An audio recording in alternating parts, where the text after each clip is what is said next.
Hi, we're out on a range today, not the range, but a range, and I have to say something that I haven't said in a while, which is, please bear with gunfire you may hear in the background. Also, please bear with whatever other noises you hear in the background. And what we're talking about today is recently a viewer contacted me, and he was concerned that when you load your concealed carry firearm and you chamber that round, and then later you unload that firearm, you put that same round back in the magazine, and then later you load that firearm again. After that same round being chambered, then unloaded and chambered multiple times, is that cartridge going to incur damage? If so, how many times can you chamber that round before it starts incurring damage? How can you inspect that cartridge and tell if it has been damaged? And is there anything you can do to prevent it from being damaged? Okay. Before we even get started, I know that I'm already receiving hate mail from people telling me things about, well, you should never unload your concealed carry firearm, and mine's loaded 24/7, 365. And all right, before you get too self-righteous, let me tell you a couple of stories. Now, this first one I did not witness personally. A police officer of my acquaintance told me about this, and he had learned about it in some kind of training he attended.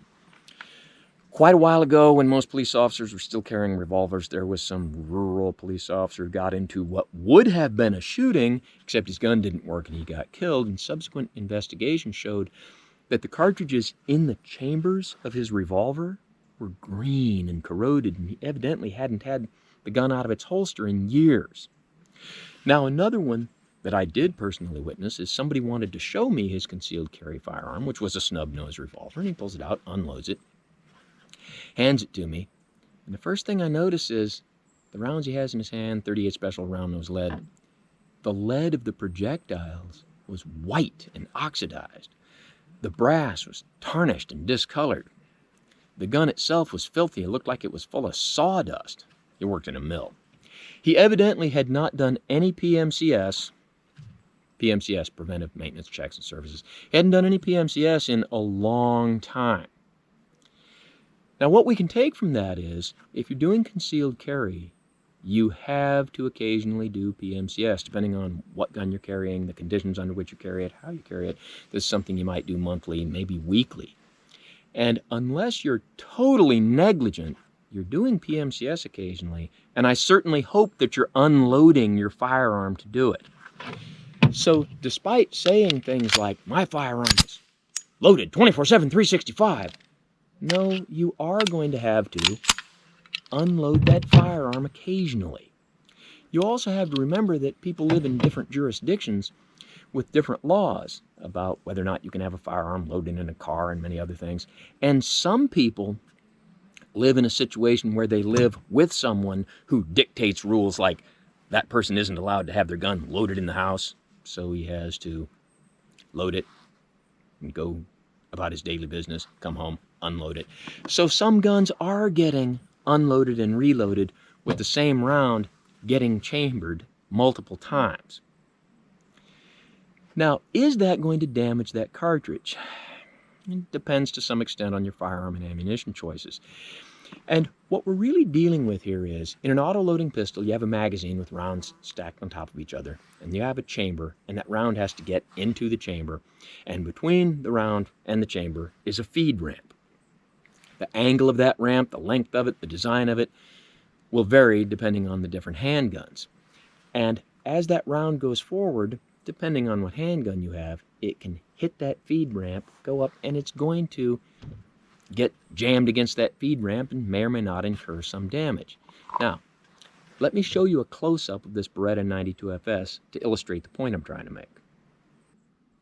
Now, if you look at this Beretta 92FS, as I pull the slide back, you can see that top round, and you can see the chamber, and you can see the feed ramp, and it is short and steep. However, as the slide goes forward and chambers that round, it doesn't hit that feed ramp very much at all. It goes pretty much straight into the chamber. So this pistol's potential to damage that round is minimal. Now let's take a look at another pistol. Now with this Steyr GB, you can see that the magazine keeps the rounds double stacked all the way to the top. It doesn't taper down to a single stack like most handguns. And when I pull the slide back, It's a closed system, so it's harder to see, but there is a feed ramp. But as that round goes forward into the chamber, it does not touch the feed ramp very much at all. So again, this pistol has really very little potential for damaging that round. Let's take a look at another pistol. Now with the Colt government model, if you pull that slide back, there is a feed ramp, but as the slide goes forward, you can see the front of that projectile does not hit that feed ramp all that much. Let's take a look at one more pistol. Now it'll be very difficult to see on this Bursa, but I pull that slide back, there's definitely a feed ramp there, and as the slide goes forward, it pushes that round into the feed ramp and then up into the chamber. So a gun like this Bursa is going to have, in my opinion, significantly more potential to damage that round after multiple chamberings. And on the opposite end of the spectrum are guns like this Beretta 21A. You can pull back the slide to chamber a round, but it's really not intended to work that way. The way it's intended to work is you put in your magazine and then hit the lever which pops up the barrel and then load a round directly into the chamber and lock the barrel down, similar to the way you'd load a single-shot shotgun. The amount of distress being put on this cartridge that you're putting in the chamber is basically zero. So, can your ammunition be damaged by chambering the same round multiple times? The answer is yes. The extent of which will depend on your ammunition and firearms choices. Now, as far as firearms, with something like this Beretta 21A, regardless of what type of ammunition I'm using, I would feel really good about chambering the same round hundreds of times. With something like this Bursa, yeah, that might be a couple of dozen, or maybe just a handful. It'll depend in part on your gun. Now, as far as ammunition, certain types of ammo will be less susceptible to damage than other types, such as Full Metal Jacket round nose is going to be less susceptible to projectile damage than some kind of polymer tip projectile. Jacketed hollow points will, not always, but typically be less susceptible to damage than semi-jacketed hollow points, or soft points, or something that has exposed lead in the projectile. Now, there are other types of damage besides just damaging your projectile. If I look at this round of 45 ACP ammunition, it's 185 grain Full Metal Jacket flat nose, you saw me chamber it in this Colt government model several times. What you didn't see is that I also chambered this one round several times in the same pistol off camera in preparation for today's presentation. And when I look at this, I see a couple of scratches on the projectile. Nothing I'd call damage. But as far as the shell casing, I look at that and there's a lot of gouges, a lot of scratches, especially around this recessed rim. There's gouges in that. I would not feel really good about chambering that round very many more times.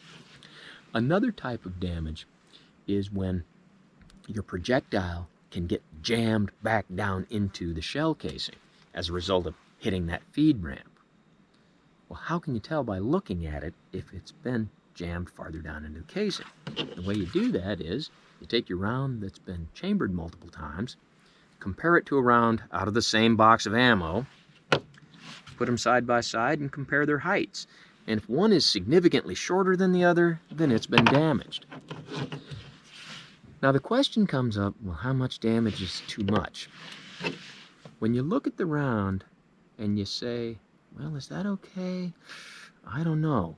Well, if you don't know, then don't rely on it. And as you're inspecting your ammunition, and that's the only way you're going to tell, is just inspecting the ammunition, you can't let cost be part of that judgment. If you look at this and say, yeah, I don't know, but I did pay $2 a round for that specialty ammo, whatever it was. If that's part of your evaluation, then get rid of it. You can't let the cost be a deciding factor as to whether or not that round is still okay. And at the risk of creating a cliche, when in doubt, throw it out. Now that brings us to, is there any way to prevent this damage? Well, some people would say the best way to do it is never chamber the same round more than once. After you've chambered it once, throw it away. Okay, that's wasteful and not necessary. Other people would advise you that instead of putting your magazine in first, lock your slide to the rear, take one round of ammo and drop it into the chamber, and then let that slide go forward, and then put your magazine in. Some people will say that, and I'm going to recommend that you don't do that. The one thing you can do to prevent damage is rotate your ammunition. Instead of putting the same round back on the top of the magazine so that you chamber that same round lots and lots of times, take that round of ammo and put it on the bottom of the magazine so that you're not chambering the same round every time. Now eventually what you might get is, with a 7-shot magazine, instead of having the same round chambered 21 times, you might have 7 rounds that were all chambered 3 times apiece. So that might delay the inevitable of rounds wearing out, but still, I think rotating the ammunition is going to increase the length of the entirety of your ammo. So, if you watched this entire presentation, thank you for your patience, and I hope it was helpful. And as always, don't try this at home on what you call a professional, and thanks for watching the Damage to Your Ammunition by Chambering It Multiple Times video.